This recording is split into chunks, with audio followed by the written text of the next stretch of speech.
नमस्कार, आप सभी का मेरे YouTube चैनल पे बहुत बहुत स्वागत है। इस वीडियो में हम लोग मैट्रिक्स देखने वाले हैं। मैट्रिक्स में सबसे पहले हम लोग देखने वाले हैं इन्वर्टिबल मैट्रिसेज के बारे में। तो देखते हैं कि इन्वर्टिबल मैट्रिसेज क्या होता है।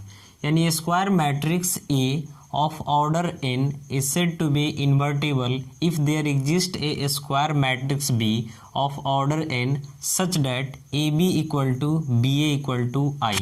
यानी कहने का मतलब है कि अगर आपके पास कोई एक स्क्वायर मैट्रिक्स है, जैसे मान लेते हैं कि उसका ऑर्डर 3 है, ठीक है, तो कोई एक दूसरा मैट्रिक्स होना चाहिए, वो भी स्क्वायर ही होना चाहिए, उसका ऑर्डर भी क्या होना चाहिए, तो 3 ही होना चाहिए।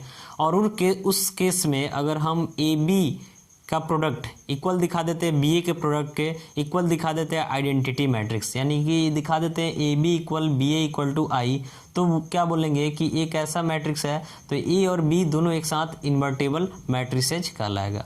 इस केस में क्या बोलेंगे कि B is called the inverse of A, यानी बी क्या कहलाएगा, तो ए का इन्वर्स कहलाएगा। और क्या लिखेंगे, तो A inverse equal to B. ठीक है, यानी मेरे कहने का मतलब है कि अगर आपके पास कोई एक स्क्वायर मैट्रिक्स है, किसी भी ऑर्डर का हो सकता है, लेकिन जिस ऑर्डर का हो उसी ऑर्डर का बी कोई दूसरा मैट्रिक्स होना चाहिए, और A B equal to B A equal to I, यानी आई का मतलब हो गया आइडेंटिटी मैट्रिक्स आ जाता है, तो उस केस में ए और बी दोनों का ऐसा मैट्रिक्स कहलाएगा तो इन्वर्टिबल मैट्रिसेज कहलाएगा। और बी को क्या बोलेंगे, तो इन्वर्स ऑफ ए, यानी A inverse equal to B. जैसे यहाँ पे एक एग्जाम्पल दिया गया, एक मैट्रिक्स ए लिया गया और एक मैट्रिक्स बी लिया गया। अब यहाँ पे क्या करेंगे, हम ए इंटू बी दिखाएंगे आई के इक्वल, फिर बी इंटू ए दिखाएंगे आई के इक्वल, तब क्या बोलेंगे कि ए जो है और बी दोनों इन्वर्टिबल मैट्रिसेज है। तो देखिए क्या करते हैं, अगर यहाँ पे आप इसको प्रूव करना चाहते हैं तो लिखेंगे ए इंटू बी। तो ए जो आपका दिया हुआ ए है 3 5 1 2 इंटू बी जो है 2 -5 -1 3, दोनों आपका सेकेंड ऑर्डर का स्क्वायर मैट्रिक्स है। अब यहाँ मल्टीप्लाई करेंगे तो इसका फर्स्ट रो इसके फर्स्ट कॉलम के साथ मल्टीप्लाई होगा, तो 3 2 जो यहाँ पे हो जाएगा 6 प्लस 5 से -1 में मल्टीप्लाई होगा तो -5 हो जाएगा। फिर इसका फर्स्ट रो तो इसका सेकंड कॉलम आएगा, यानी 3 से -5 में तो -15 प्लस 5 3 जा तो 15 हो जाएगा। अब इसका सेकेंड रो लेंगे और इसका फर्स्ट कॉलम, तो 1 2 जा 2 प्लस फिर यहाँ 2 से -1 में मल्टीप्लाई होगा तो -1 आ जाएगा। फिर इसका सेकेंड रो और इसका सेकेंड कॉलम, तो 1 से -5 में मल्टीप्लाई होगा तो -5 प्लस 2 से 3 में मल्टीप्लाई होगा तो क्या हो जाएगा, तो 6 हो जाएगा। अब यहाँ पे एक चीज़ गलती हुआ, देखिए तो यहाँ से यहाँ मल्टीप्लाई करना था, तो 1 2 जा 2 प्लस 2 से -1 यहाँ -2 आएगा, सॉरी। तो देखेंगे यहाँ पे 6 है प्लस -5 यानी 1 हो जाएगा, यहाँ दोनों सेम है कटेगा तो 0, यहाँ भी +2 है माइनस में 2 यानी 0 हो जाएगा, यहाँ 6 में से 5 माइनस करेंगे 1, यानी आइडेंटिटी मैट्रिक्स हो गया सेकेंड ऑर्डर का।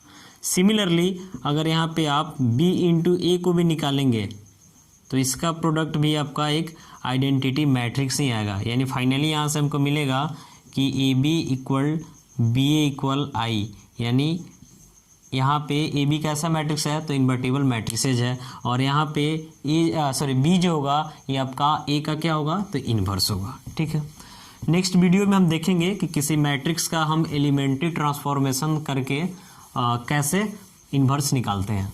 तो फिलहाल इस वीडियो में एक हम और थ्योरम को देखने वाले हैं, जिस थ्योरम का नेम है यूनिकनेस ऑफ इन्वर्स।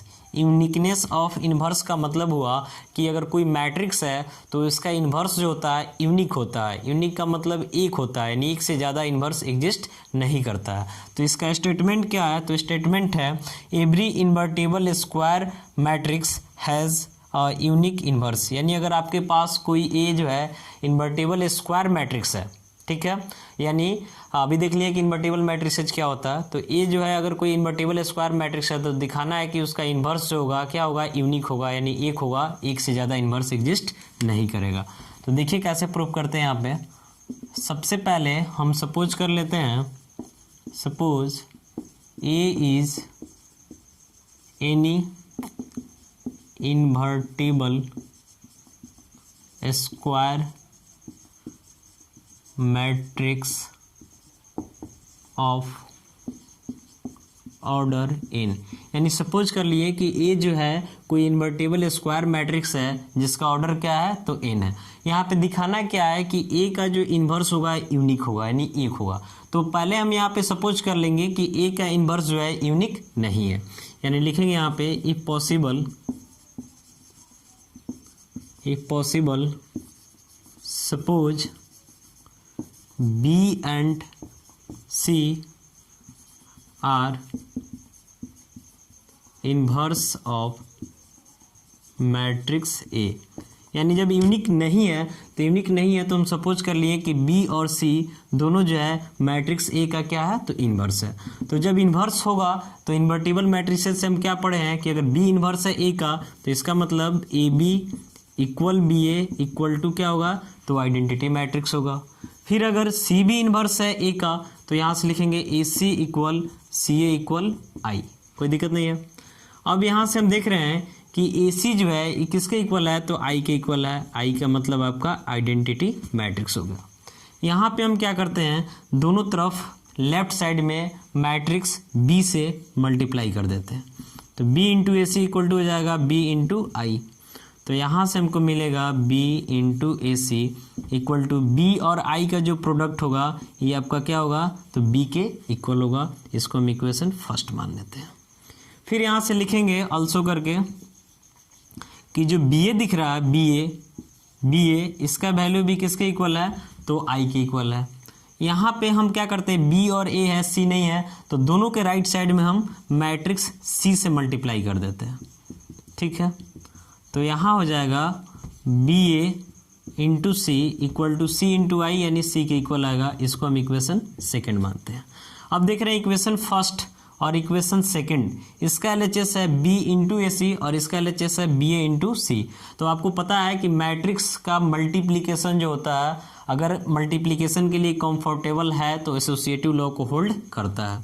तो लिखेंगे by associative law of multiplication, यानी एसोसिएटिव लॉ ऑफ मल्टीप्लिकेशन से हम ऐसा लिख सकते हैं कि b into A C equal होगा बी ए इंटू सी के, और इसको इक्वेशन हम थर्ड मानेंगे। तो देख रहे हैं इक्वेशन फर्स्ट सेकेंड थर्ड, अगर तीनों से हम कंक्लूजन लेते हैं तो देख रहे हैं कि थर्ड में ये जो वैल्यू है दोनों इक्वल है। तो ये जो है आपका फर्स्ट का एलएचएस है और ये जो है सेकंड का एलएचएस है, यानी तीनों इक्वेशन को एक साथ कंक्लूड किया जाता है तो फर्स्ट और सेकंड का एलएचएस इक्वल होगा। जब फर्स्ट और सेकंड का एलएचएस इक्वल होगा तो दोनों का आरएचएस इक्वल होना तय है। तो यहाँ से लिखेंगे आगे from first second and third we conclude that, यानी इक्वेशन फर्स्ट सेकंड और थर्ड से हम क्या निष्कर्ष लेते हैं, तो निष्कर्ष ये लेते हैं कि b किसके इक्वल है, तो c के इक्वल है। हम जबकि यहाँ पे क्या सपोज किए थे कि b और c दोनों डिफरेंट मैट्रिक्स है जो कि a का इन्वर्स है, और आगे इसके वजह से हमको मिल गया कि b और c दोनों कैसा मैट्रिक्स है, तो इक्वल हो गया।